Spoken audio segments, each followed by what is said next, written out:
welcome. My name is Lexi Jong, and here I like to talk about luxury makeup and Fude brushes. Today we have another episode of a bunch of brushes, and our topic today comes from Claire. And Claire was inquiring about how to distinguish between different hair types in your makeup brushes and what's best for what. So we're going to delve into that topic. And before we begin, I want to state that I am not an expert and I'm still kind of like an intermediate in my Fude journey. So there are definitely people who are way more knowledgeable about this topic than I am, but I'm going to share what I have learned, over my particular experiences.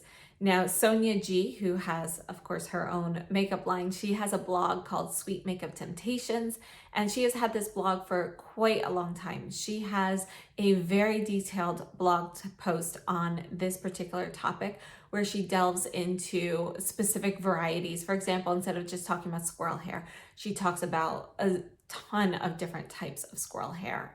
And she has a lot more detail in her blog post than what I will be covering here today. So I will leave that linked down below in the description box. Also linked in the description box, I will have a playlist link for all of my bunch of brushes videos. So if you've missed any and you're curious about going back, you can click on that to see which videos I have already. The term Fude refers to brushes that were created in a specific region of Japan. Now, these brushes are made with the expertise of Japanese brush makers who have carried on this process for many, many generations. And they are very, very high quality. Now, just because a brush is Fude does not mean it's necessarily natural hair. Most are, but there are some synthetic Fude brushes. For example, the Westman Atelier brushes. They are all synthetic, but they are also made in Japan and they are made in the Fude style, which means that the fibers are hand gathered, everything is handcrafted, and instead of using a machine to cut things to the shape that you want, those bristles are actually hand placed to get the particular shape before being crimped by the ferrule. In my personal opinion, I think it is very important when you are looking for makeup brushes, whether you are looking for Fude brushes or other makeup brushes, I think it's very important to know the type of hair that you are getting. Now, you have synthetic brushes, which oftentimes just say synthetic. That I think is totally acceptable. I also think it's totally acceptable if a brush says goat hair. But when it just says natural hair, I feel like that is a little bit too ambiguous. And I typically shy away from brushes that just say natural hair unless there is other information provided that tells you the source. So oftentimes, natural hair brushes, if it's just says natural hair, it can be goat hair. It could be goat hair mixed with horse hair. It can be goat hair mixed with synthetic hair and so forth. So you really don't know what it is specifically that you're getting unless they are providing more information. So when a brush does not provide that information, especially if I then reach out and contact them to get more details and I'm unable to get that information, that to me is a warning sign that it's probably not the best quality brush. So it's my personal opinion on that, but I did want to state that personally, I like to know exactly what type of hair I have coming to me in a brush before I purchase it. And one of the reasons that, that is very important to me is to ensure what I consider to be a quality brush, but also because I'm still, again, I'm not an expert in this area. It's a learning process. Fude brushes are always, every time you pick up a new one, you learn something new. And I like to have things that I can consider my control substances, essentially, where I know exactly what kind of hair and fiber it is, and I can use it for comparison for things in the future. And, it just helps me form my opinions. So I just wanted to put that out there and share my particular process. We are going to start off with synthetic brushes. And as I mentioned, synthetic brushes can be Fude style, which just refers to the area of manufacturing and that hand-gathered process. You can also have synthetic brushes at a less expensive price point that are machine-made and so forth. And synthetic brushes, I think, definitely have a purpose in everyone's makeup routine. They are something that works really well for cream and liquid products, and they're not as efficient with powders, but they are improving. Synthetic brushes are, they've come a long way in the last few years, and they are continuing to improve on a regular basis. So I did want to share a few synthetic brushes that I have. Now, in general, synthetic brushes, you can tell that something is synthetic when you actually look at the hair. Now, this one is obviously dyed. This is the Kevyn Aucoin angled foundation brush. And you can see how shiny and glossy these black hairs are and how it has almost a fake appearance to it. And that is going to tell you that it's synthetic. Synthetic brushes often feel very soft and smooth to the touch, but it's a different kind of feeling than, for example, very soft hair if you're running your fingers through your hair. So you can kind of tell the difference. There's a little bit of a plasticky feeling to this. Now, I personally really like synthetic brushes for liquids and cream products because the actual fibers that they use, they are very smooth. Think of a very solid tube. So there are no grooves or edges on the sides of here to kind of catch onto powder products, but liquids and creams are able to smoothly coat this and you're able to apply them very easily. Also, because it's not a porous material, it also makes cleaning these brushes a little bit easier. So it's a little bit easier to clean a synthetic brush and be sure that you're really getting everything off because it's non-porous. You don't have any little grooves for a product to get trapped. So this would be an example of a synthetic brush. We also have the Chantecaille Buff and Blur brush. And you can see in this one, you've got the white with the kind of gray at the top. And the texture of this, you can see, is not as shiny. It's an attempt to be more similar to natural hair, yet when you touch it, it still feels a little plasticky. Now I have to say that this brush performs really well, and it is intended to be used with the Perfect Blur powder. That's when this brush was released, and it does work really well for that.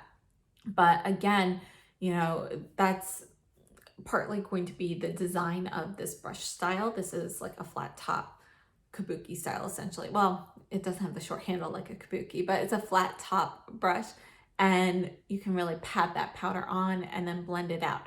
But again, you're not packing on tons and tons of product. We also have the eye brushes from ESUM. They have a new vegan brush series, and of course, being vegan, it is synthetic. And these, you can see, they all come with this type of hair. It's like black with the white tips. That's another thing that's going to signify a synthetic brush. I've never seen a natural hair brush with this particular color combination. So if you see kind of like the dual tips, you're looking typically at a dual fiber brush or something synthetic. And I actually really do like this brush series. I purchased all of them. So let me know if you guys would be interested in a review on all of these, but they're a really nice option. And again, they're another example of some synthetic brushes that have come a long way. Just wanted to show you, this is the Chantecaille Shade and Sweep eye brush. And you can see that it has a similar shape to the Sonia G Soft Shader, which I have right here. So the Sonia G Soft Shader is undyed goat hair, and then the Chantecaille is synthetic. And you can see, looking at the bristle hairs, how the actual bristles here have a little bit more translucency in the Chantecaille, and there's a little bit more of a plastic, look to it. Texturally, you can also tell by touching it. This goat hair is going to feel a lot more like the hair on your head compared to the Chantecaille, which feels a little bit more plasticky as well. But just by looking at it, you can tell by the sheen and luster on the synthetic fibers that it is a synthetic brush. Now this is also a synthetic brush. This is a Koyudo brush, and I wanted to share this one because it's not only synthetic, but it's actually considered imitation goat hair. So it was specifically designed to imitate goat hair as much as possible. I personally think that it didn't really accomplish that. I don't find it to feel or perform the same as goat hair. To me, it performs more like a regular synthetic brush. But this is another example of things that they are striving to do in the synthetic makeup brush industry. Okay, moving on, I want to show you these four. These are Undyed Goat hair brushes. And just take a second and look at these. One of these four brushes is a mix of undyed goat hair and synthetic hair. Can you tell which one it is? 1, 2, 3, or 4? If you guess number 2, you would be right. And you can tell by looking, you see how these other 3 are all a little bit more yellowish. They're more of a yellow ivory compared to this one that is a mix of synthetic and goat. Now this is the Giorgio Armani blush brush. And when you purchase this, if you look at the description just briefly, it just says goat hair. But then if you actually look in more detail, it does tell you it's a blend of goat and synthetic hair. So when I first purchased it, I thought it was just goat, but it is actually a blend. And you can tell by touching this as well as looking at it visually.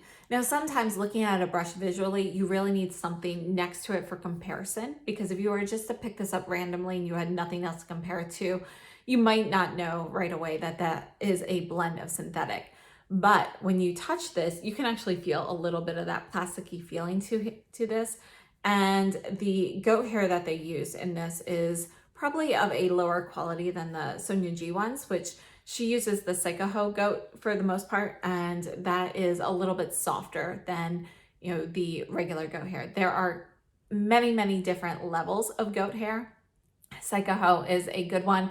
There are more that are even softer, but they also have a higher price point. So I think that's kind of like a good middle ground. So this brush here, again, is very nice. And you can see that the shape of this, you have a lot of flex and give. Oh, see, I lost a hair.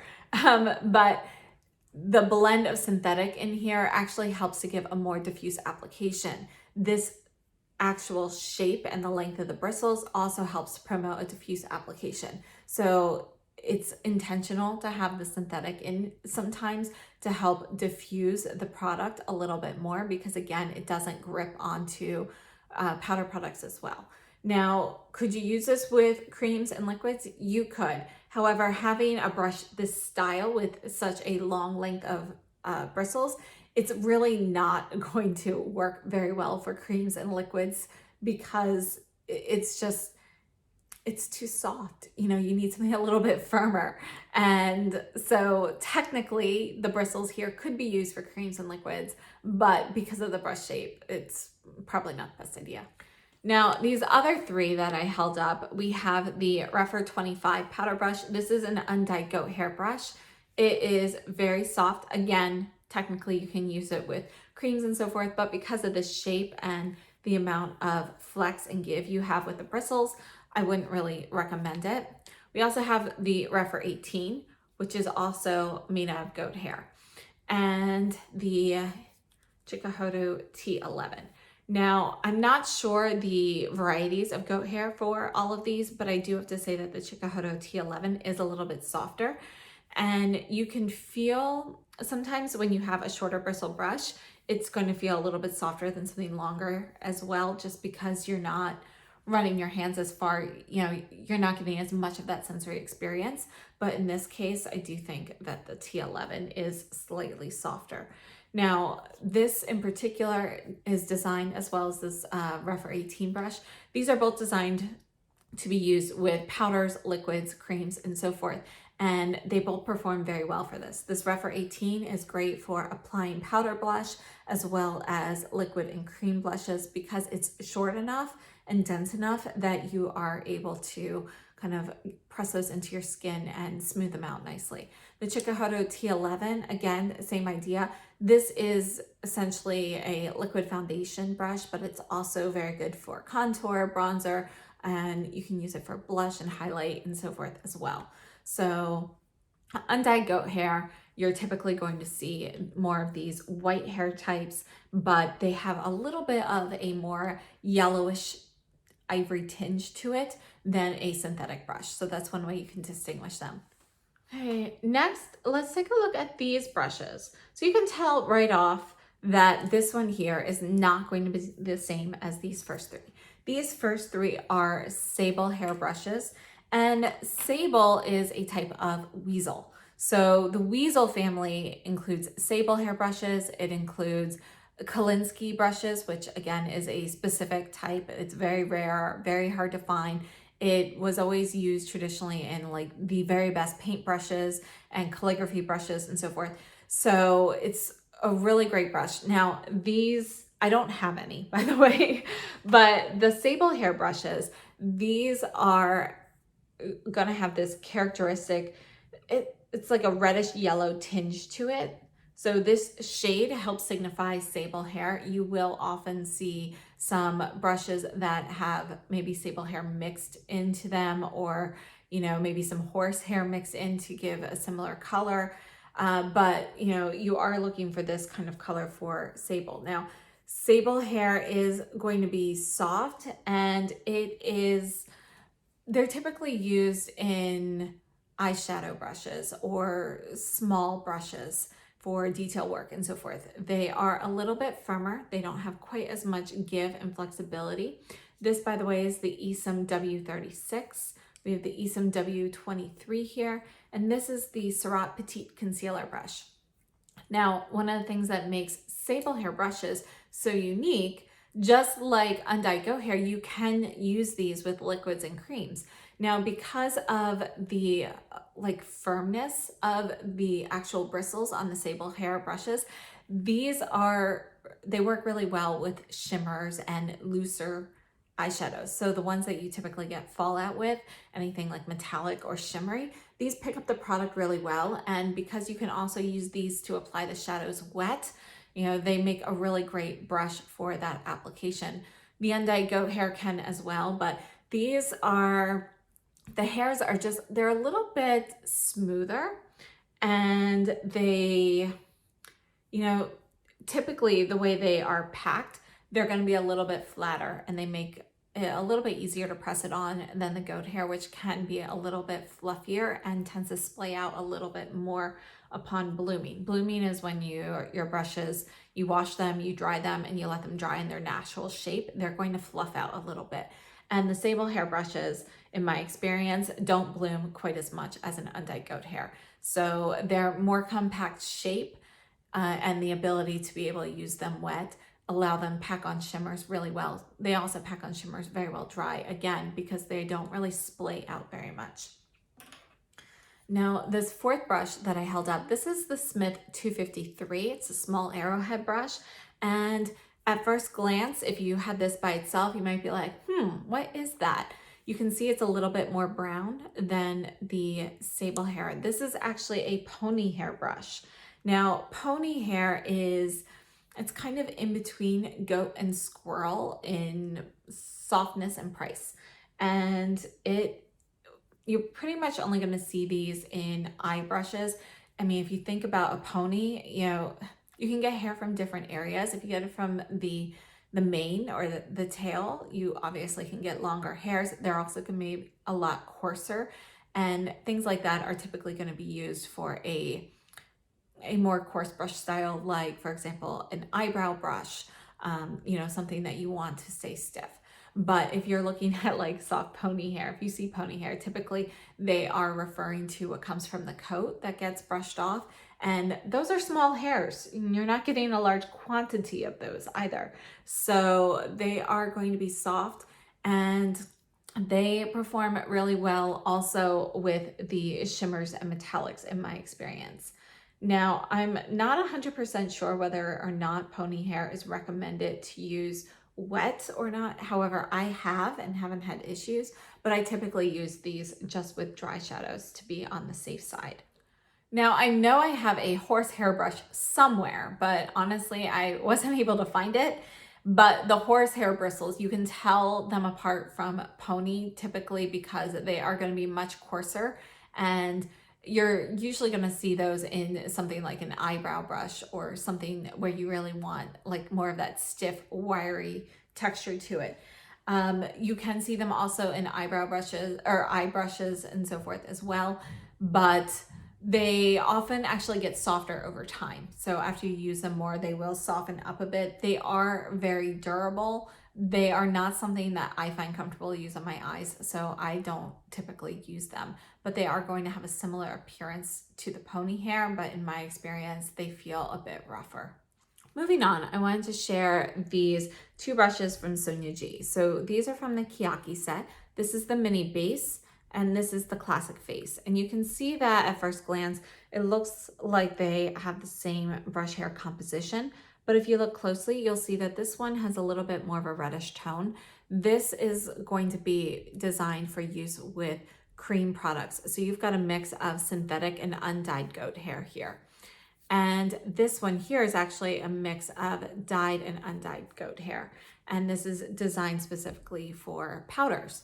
So you can see there's a slight difference in the color, but again, it's not going to be something that's easy to tell. Now, Sonia G, she's very clear about where she gets her hairs from, and she will give you any detail you're looking for. So you can definitely check out more information on her website. Now, one of the reasons I wanted to bring these up now is because this is the Sonia G Designer Pro. This is dyed goat hair, and dyed goat hair, it often has this color. Sometimes it's a little bit more brown, it can be a little bit darker, but in general, the reason that brushes are sometimes dyed is because it actually softens the hair. So a dyed goat hair brush is going to be a little bit softer than an undyed goat hair brush, and it's the same thing that happens when you dye your own hair. That chemical process essentially kind of makes it a little bit softer, smoother, and more delicate. So dyed goat hair brushes are not intended to be used with liquid or cream products because the dyeing process makes the hair a little bit more delicate. And if you have a cream or powder or a cream product that actually dries on here, it can actually harden and damage the hair. So you can cause your hair to break off by having like a hard product that has formed on there. So I hope that makes sense. It's sort of like if you have like ice over something and then you go to move it and you accidentally crack it, whatever's inside there kind of breaks away also. So the same thing can kind of happen with cream and liquid products that dry on a brush. And that's why you want to use something that's a little bit more robust and less delicate, like an undyed goat hair or a synthetic brush. So as I mentioned, the dyed goat hair brushes are very soft. If you're looking for something even softer, that's when you want to start looking at squirrel hair. Now, squirrel hair is also going to be incredibly delicate. It's actually going to be more delicate than the dyed goat hair. So you definitely don't want to use it with creams or liquids. And you can see how fine each hair actually is. You see that? See here.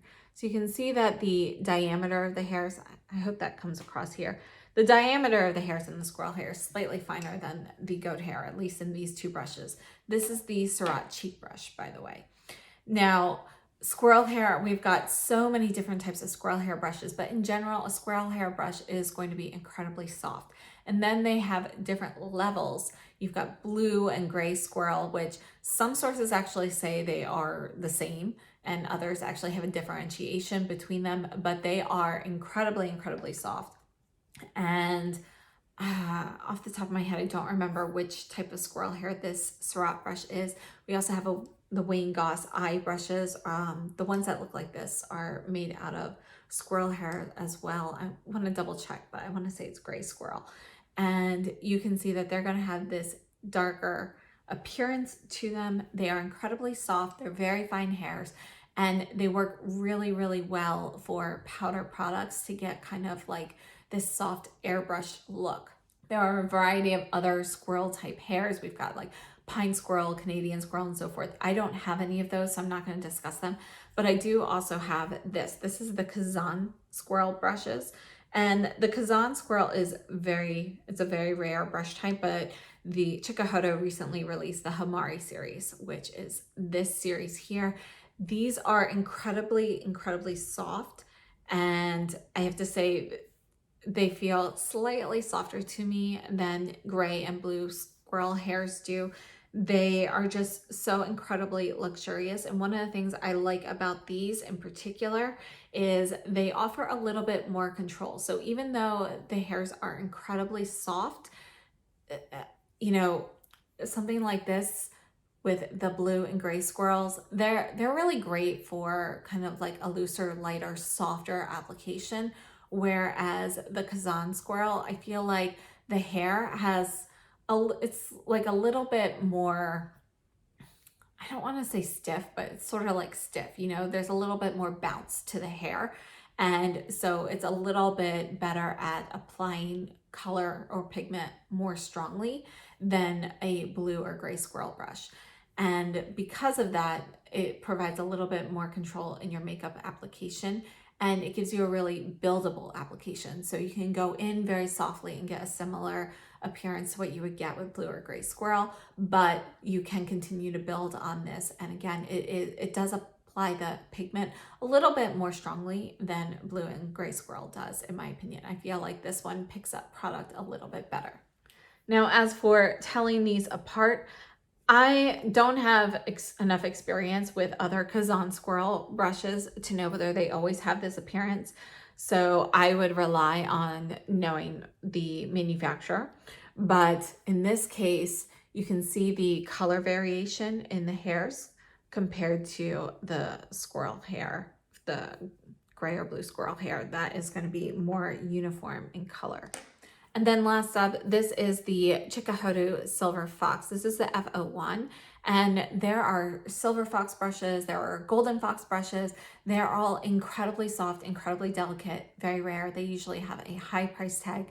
Now, fox hair has, you know, been becoming a little bit more common, I would say, in Fude brushes. I've seen more come out recently because not only are they incredibly soft, but they also are able to, they're almost as resilient as goat hair. So they're as soft as squirrel, but more similar to goat in resiliency. So they are a really, really nice option. And again, they're going to have a little bit more bounce to each hair as well. So they apply product really well. And some people actually, they use these types of fox hair brushes, not this particular style, but with cream and liquids. I personally don't, but different sources recommend different things. So it's hard to say depending on which particular vendor you purchase your brush from. Some say it's okay to use it with creams and liquids. Some say it's not. I veer away from it personally, but you know, they feel so soft. And again, they're going to be a very fine hair, but they pick up the product well and they put it down very well also. And they're just so soft. So I think they're all great. If you are looking at a golden fox, which I don't have those, but it's got this similar like gradation of the fibers, but obviously it's going to be more yellow, more golden. So that's going to be the difference there. And that sums up the different types of brush hairs that I have and use. Now, for me personally, I really love having a variety of different brush hairs for different applications.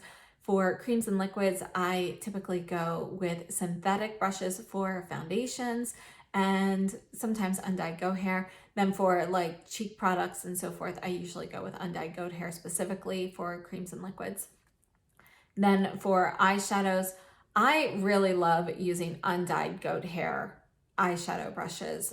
They're probably my favorite just because they're the most versatile. And if I have one in every like shape and size that I could possibly want, then I don't have to like kind of pick a brush and think, oh, but can I use it? What if I decide I want to use this wet today? So personally, I feel like undyed goat hair is kind of the sweet spot for me just because it is very versatile all over for the entire makeup application. So that's kind of always like my starting point. But I love having the softer like squirrel hair eye brushes and everything too. If you are looking to have like a really soft, or you've got very sensitive eyelids, something like that is a little bit more comfortable on the eyes. I did want to mention this is one of the Surratt eyeshadow brushes.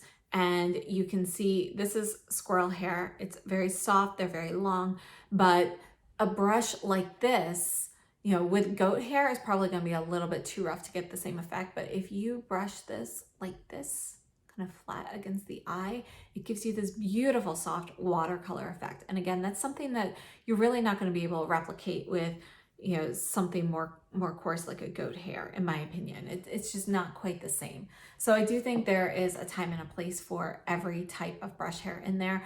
I personally, especially with my skin's feeling very dry and I'm using like a powder product on my face, like a powder blush, I personally really like to go with a squirrel hairbrush or a fox hairbrush because they're so soft, they don't disturb any dry patches or anything that I have on my skin. So I do think there's a time and a place for everything.